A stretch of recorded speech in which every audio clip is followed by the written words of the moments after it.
Good morning and welcome to the Farm2Table Show morning edition, and where we reclaim food, freedom, one shovel, one skillet, and one sunrise at a time. This week it's Freedom Week, and today we're getting personal. Let me ask you something, and don't just blow past this. Are you a consumer or a citizen? Today's title: From Consumers to Citizens, Reclaiming Civic Strength Through Local Action. Freedom doesn't trickle down. It grows up from your garden, your community, and your choices. We aren't just consumers of government. We are stewards of a nation. So I'll ask you again, are you a consumer or a citizen? Because the difference is more than a label. It's a posture. It's a way of walking through this world. Consumers wait for things to be delivered. Citizens build things that last. Consumers ask, what can I get? And citizen asks, what can I give? What can I grow? What can I protect? The hard truth: most of modern America has been trained, intentionally or not, to be consumers. We consume government. We consume programs. We consume food, fuel, entertainment, and yes, even truth. And then we wait for more. But here's the thing: freedom doesn't come from the top down. It doesn't trickle. It doesn't stream. It doesn't ship. It grows up. It grows up from the soil under your feet, from the relationships on your street, from the quiet, courageous choices you make every single day. We don't need more politics and policies. We need more people who live free. And the first step to getting there: stop outsourcing your power. So today, we're reclaiming the civic strength of the homesteader, the neighbor, the local doer. This is not politics. This is participation. This is what it looks like to go from being a passive part of a system to being a builder of something better. So let's get into it. Let's start out voting with your dollar, fork, and shovel. Most of us know what it means to vote in November, but folks don't realize they're casting votes every single day. Your dollar, it's a ballot. Your dinner plate, a protest sign. Your backyard, that can be your personal declaration of independence. Now, let me break this down for you, because you're saying, Ryan, where are you going? I'm going to break it down. Your dollar, every time you spend money, you're funding someone's priorities. You're either funding fast food chains with anti-soil practices and lobbyists, or you're fueling a local farmer who's actually regenerating your soil, your economy, and your freedom. Dollars spent locally equals freedom retained locally. So listen, that's it. Do you support people who hold values different than that of your own? Or do you support local people that you know and have a relationship with? Now, your fork. What you eat shapes not just your body, but honestly your food system. Are you feeding a corporation that wouldn't last 3 days without diesel and debt? Or are you feeding the goat lady down the road who hands milks twice a day and knows every one of her animals by name? Every forkful is either a reinforcement of broken systems or a vote for something better. And I'll be honest with you, we all could do better in that department.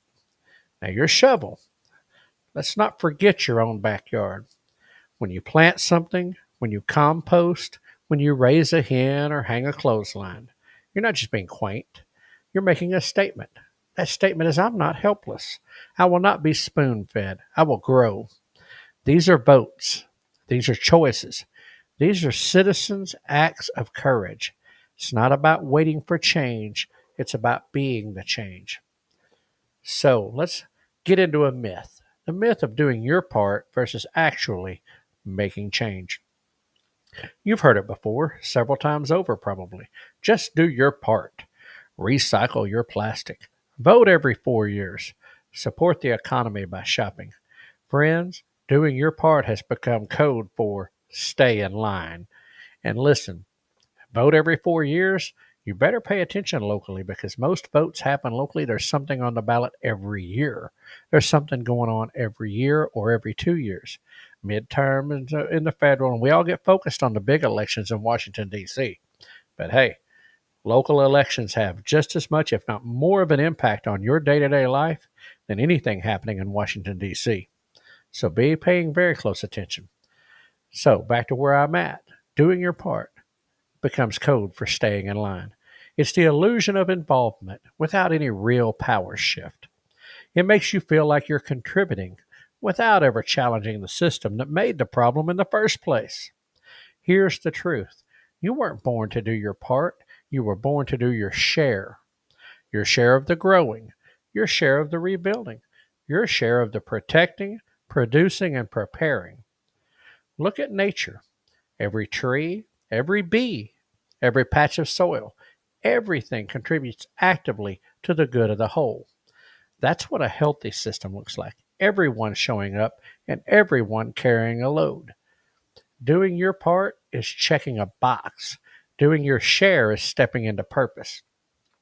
So let's quit being passive participants in our own lives. Let's stop consuming participation and start living ownership. So how do we do that, you say? Well, let's get busy. The 3 local first shifts that reduce federal dependence. 3 local first shifts, local first, that reduce federal dependence. You want to change the world? Don't start in D.C. Don't even start necessarily in your own capital, state capital. Start in your zip code. Here are 3 shifts you can make that will drastically reduce your dependence on broken systems. Now, before I say this, you've heard me say it over and over and over. And if somebody's repeating something as often as I repeat this, there's something to it. And I've got to get on board with this too. Grow something. You hear me? Grow something. I say that all the time. Grow something and share it. One way is possibly a community garden, a community plot. Plant one extra row that you give away or that you help others with. Better yet, coordinate a simple grow and trade day with your neighbors. Impact: less need for federal food aid, more localized food security, and increased neighbor-to-neighbor resilience. Number 2, trade services, not dollars. Maybe you start a local exchange board, online, maybe at your church, homeschool group, or market. Mow lawns for eggs. Watch kids for garden help. Trade canning for carpentry. The impact: reduces reliance on inflated wage systems. Builds interdependence without bureaucracy. I like that a lot. Keeps wealth circulating inside your community. Now, number 3, maybe you create a neighborhood resource list. Get intentional. Find out who has chickens. Find out who has solar. Who has a pressure canner, a chainsaw, or a generator. Print it, share it, and build your own local safety net.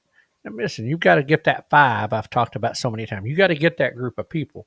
You got to get involved, because if you're just a stranger trying to start this in your community, you're not going to make much progress. You got to be known, and you got to know people, and you got to be known and be trusted. But here's the impact when that happens. Fewer emergencies equals fewer calls to overstretched systems. More collaboration, that equals less isolation. And stronger communities, less control from the outside, right? You don't have to wait for someone else to fix things. You are someone, and this is how you reclaim real power. Now, let's talk about something else. And we've talked about these before, but I'm going to continue to talk about these things as long as there's the need and there's somebody to listen. Let's talk about preparedness, the Patriot's Pantry. Build food reserves, not fear. So let's talk about preparedness, but not from a place of panic. Fear stockpiles toilet paper. We all remember the toilet paper caper. Fear stockpiles toilet paper. Wisdom, that fills shelves with purpose. We're not building bunkers. We're just building a safety margin. A margin for when the truck doesn't come. A margin for when prices spike. A margin for when a neighbor needs a hand and you have more than enough. Because it's only out of your abundance. It's only out of your fruits that have grown. It's only out of your abundance that you can help people. A true citizen doesn't just protect their own. They prepare to be useful. So what belongs in this Patriot's Pantry, you ask? Well, I'm glad you asked. The basics. About 3 months of shelf-stable staples: beans, rice, pasta, flour, salts, and oil. Seeds for the next season. And of course, water storage and filtration. canning supplies, and a pressure canner. Okay. Now, here's some things, some community level additions, printed recipes for scratch cooking, a written barter list of what can I share when the shelves go bare. That even rhymes. That's so nice, I'll say it twice. What can I share when the shelves go bare? A pantry prayer list, because if you can't feed them, you better be praying for them. And that's, you know what? That's it. This isn't about fear, it's about function. A full pantry is a declaration that says, I will not panic, I will provide. And in hard times, that's leadership. And let me tell you something, that stocked pantry, that's an insurance policy, for one. And then two, it's a better investment than any stock portfolio, anything. Because what you spend on food today with inflation and pricing, what that's worth a year from now, 6 months from now, pretty stinking good return on investment, better than anything you're getting anywhere else. But if the system goes down or things fail or there are emergencies happen, natural disasters, etc., it's priceless. Now, let's talk for just a few minutes. The future is local. You understand that?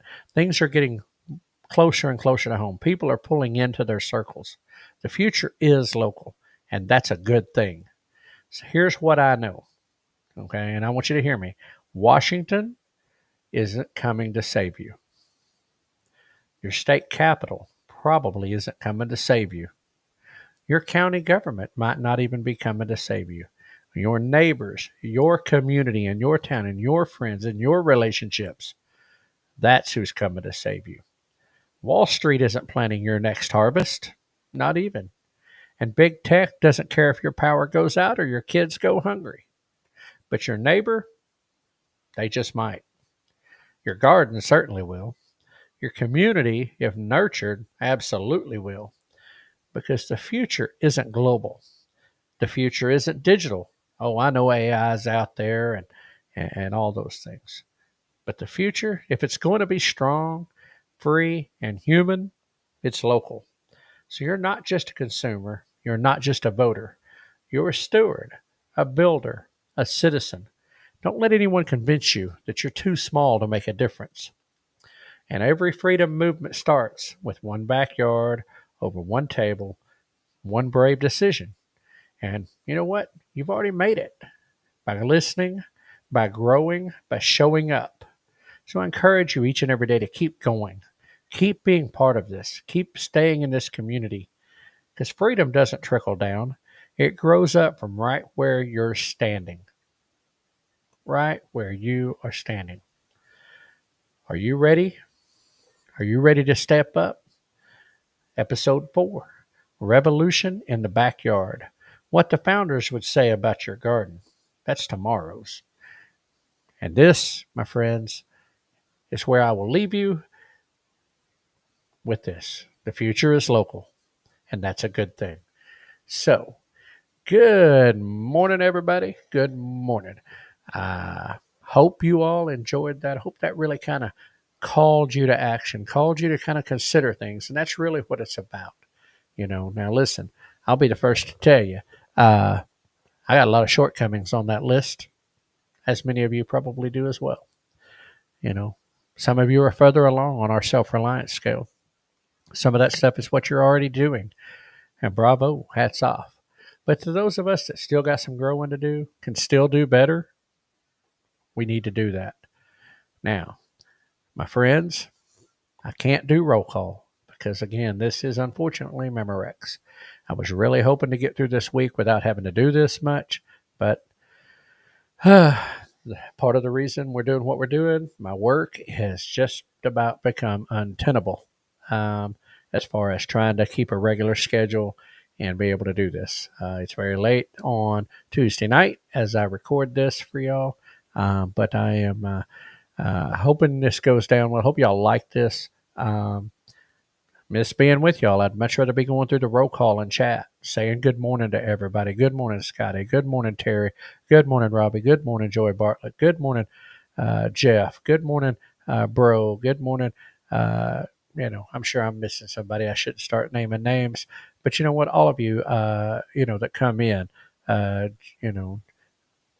everybody, Rebecca, Janae,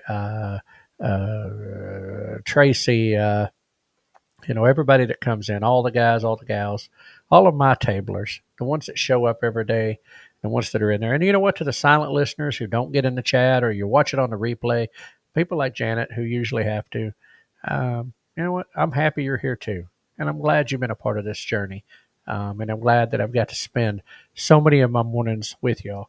But anyway, today is Memorex Ryan. So for your redneck weather report, well, I'm going to have to ask you to head on over to Dyer Family Farm once again.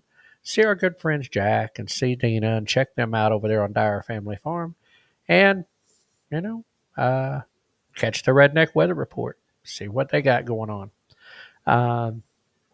So we're going to talk a few minutes about some changes before I go any further into the show this morning. Let me get that pulled up.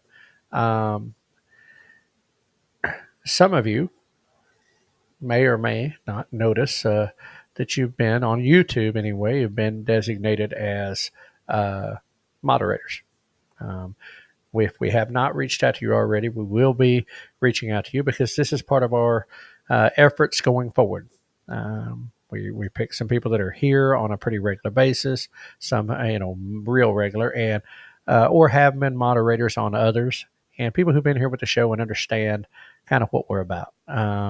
So that as we go forward with the Farm to Table Show on Saturday mornings, y'all guys will be a crucial part of that and keeping things going, being the welcoming committee and all that type of stuff, and just doing what moderators do, and many of you are so good at. And anyway, so for the first time, we went across that threshold to appoint moderators. And Terry, I sent an email to your Gmail address. I think I got it right. It was either misspelled on your page or I sent it to the wrong email, but I think it went to the right place because it did send.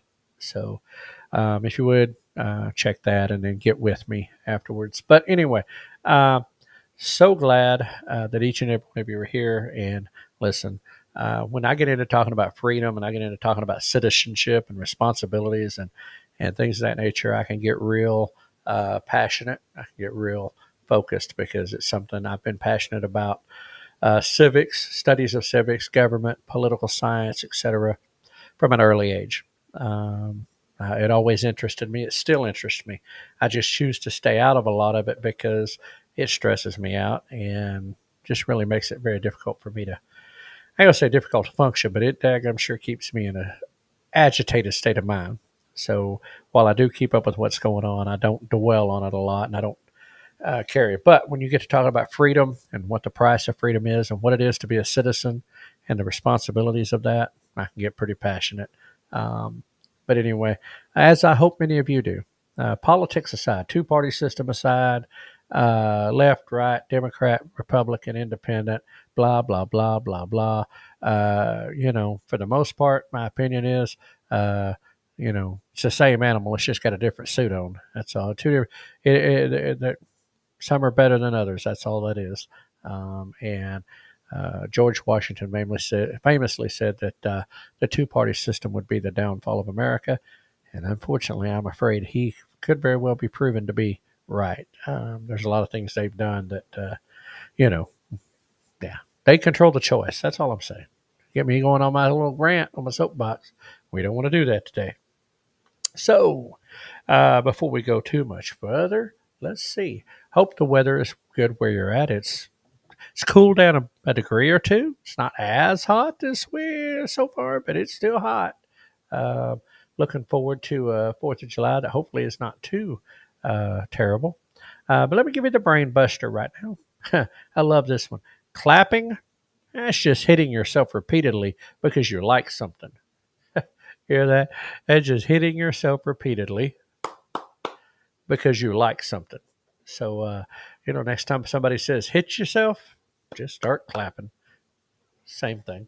But anyway, I found that one just kind of tickled me. It really wasn't a brain buster. It just kind of made me laugh. And, well, that's sometimes what I need. But anyway, so let's get right on with the quote of the day, which is a good one.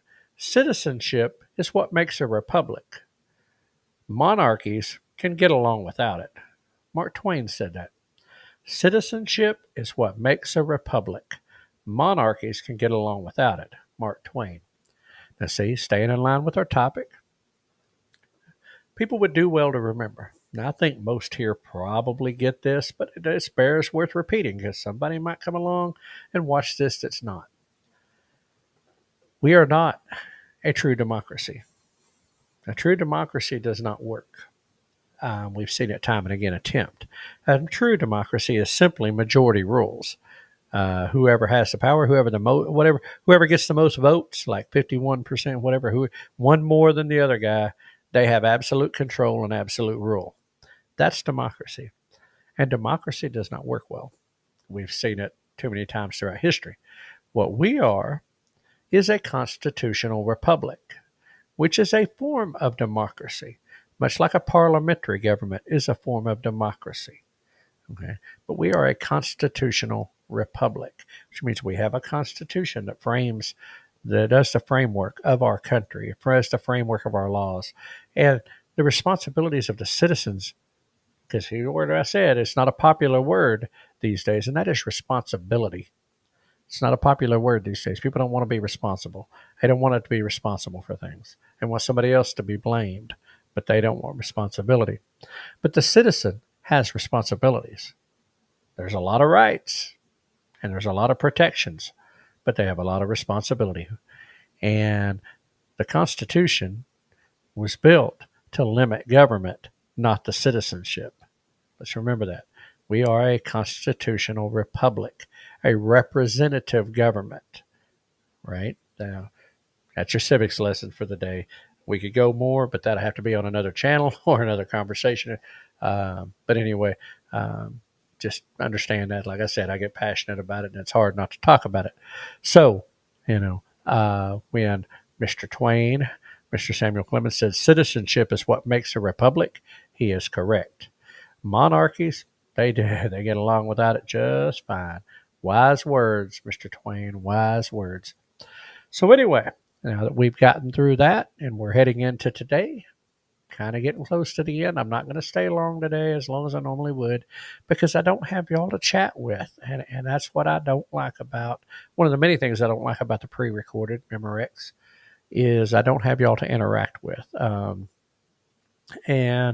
That kind of stinks. I'll be honest with you. I like seeing the comments. I like talking to y'all. I like seeing your instant replies, Scotty's jokes, Terry and Jeff and Robbie and all them, some of their observations of experience. Same thing with Tracy and Joy Bartlett and different ones' comments and compliments but observations, things they've tried, and just the general community that happens over there. And I enjoy getting to read through it and respond to you all. And so, hats off to you. Kudos for making this journey as great as it is. Here's what's going to happen the rest of the week. We are, as I said, we're going to do tomorrow's episode. I do have it planned, but here's where I'm at. I may call an audible tomorrow. How tomorrow goes will depend entirely upon my work schedule. If it is a recorded show, if I'm having to record BMMRX for the last one, then it will be the topic that I talked about earlier. But if perchance I'm able to do it live, and I won't know till later tomorrow, if perchance I'm able to do Thursday live, then I may have a few topic pieces, but I will most likely open the panel, put the link up, and open the panel for those who may want to join, and we're just going to hang out. We're going to reminisce about the good episodes and, this run that we've been on. Then we're going to take Friday off for July 4th. I'm going to take the day off and kind of catch our breath. And then Saturday morning, July 5th, Saturday morning at 7 p.m. Central Standard Time, Keith and I will be back on live together for the Farm2Table Show.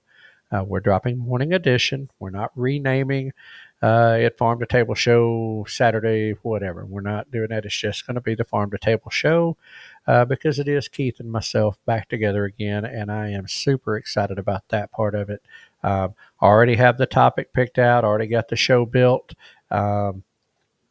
We've been working on the logo change. For the thumbnail, we've got a surprise coming for you on the beginning. I think you'll all like it. But we're going to keep the same format. We're going to keep, I'll come in with an opening monologue. Then we'll go through roll call, weather report. Keith and I and y'all will talk about the topic of the day and go back and forth with that. And then a lot of times, what we're going to do in the second half, because we're going to do an hour, not a half an hour, we're going to do a full hour. Then the second half is where we will either open the panel up to somebody or to somebody's, or we'll have a special guest in. And we'll kick that around for a little while. That'll be a little segment. And then we'll close out with our usual brain buster and quote of the day and upcoming events. Well, so that's kind of the format that we're looking at. We've worked through it. We've talked through it extensively this week. And like I said, I've got it built out. It's already ready to go. Keith has it in hand. So, we're ready to go for Saturday morning. Super excited to start this next chapter. Sad to see this chapter end. Y'all guys have been great. I hope you all are able, to come over if you can't make it live. Some have already said they're not going to be able to make it on Saturdays. Join us, watch us in the replay crew, leave us comments in the comment section. The chat, it's the chat, it's live. But if you're in that replay crew, leave us comments. Let us know what you think. If you got a reply to it, give us something. And we will, we will respond back and we can keep it going that way. And you can still be a part of this little community here that we've built here on the Farm to Table Show. Look forward to many bright things here on the show in the future and hanging out with you guys. So real quick, I'm going to draft the upcoming events and then we're going to get on out of here. We have got nothing on my agenda for the next 2 months besides getting ready for doing the show and getting ready for Ozarks Homesteading Expo, September 5th and 6th, Marshfield, Missouri. Reached out to them today to kind of get things rolling in that direction.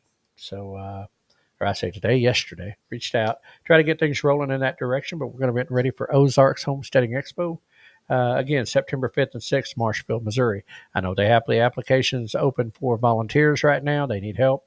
And it's going to be a great weekend up there. It's a great event. So the next then is September 26th and 27th, Oklahoma Homestead Rendezvous at the Southeast Expo Center in McAlester, Oklahoma.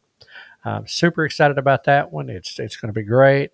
Things are happening with that. Things are getting ready to go and, building up anticipation for that as well. And then, of course, Homesteaders of America Conference, October 10th and 11th in Front Royal, Virginia. I do know that tickets are sold out for that event, but you might keep an eye out on it for volunteers if you want to go. I'm not sure how their system works completely, but you can find them on the Facebook, or you could just Google Homesteaders of America, and you'll come up with it. But anyway, so that's the events that I have, and we'll keep our eyes peeled. I know Mid-America YouTube Meetup in May has already got its dates out on Facebook. You can just search out Mid-America YouTube Meetup. You can find that. It's mid-May. I'm assuming 10 Killer will still be in April. Haven't heard anything from the people on that yet. But, kind of already start planning for 2026. Anyway, guys, that's a wrap for today on the Farm to Table Show Morning Edition. Thanks for joining us as we strive towards building stronger communities for now and in the future. Thanks for putting up with me, kind of giving civics lessons and maybe kind of talking a little bit, but sharing what's coming up. If you enjoyed today's episode, don't forget to hit the thumbs up, give us the like, share it with your friends. And, if you aren't already, subscribe to our channels. We have channels on Facebook, YouTube, X, and Rumble. And I know, Jeff, you think it's a dating site. Don't think so. Anyway, it is the best way to stay connected and help grow the conversation about food, farming, and community and freedom. We'll throw that in there this week. Until next time, keep your roots deep and your vision growing. Good food starts with great people, just like each and every one of you. Remember, we are #Stronger Together, #Connect and Grow, #Think Outside the Big Box Store Shop Local, #Tablers Unite. Appreciate each and every one of you being here today. I hope you enjoyed the video. And again, have a great day and be a blessing to someone, even if it's just a smile. And we will see you all on the other side of this tomorrow morning, 6 a.m. One last time, 6 a.m. tomorrow morning, here on the Farm to Table Show, Morning Edition. Have a blessed day, everybody. No humans were harmed in the production of this podcast.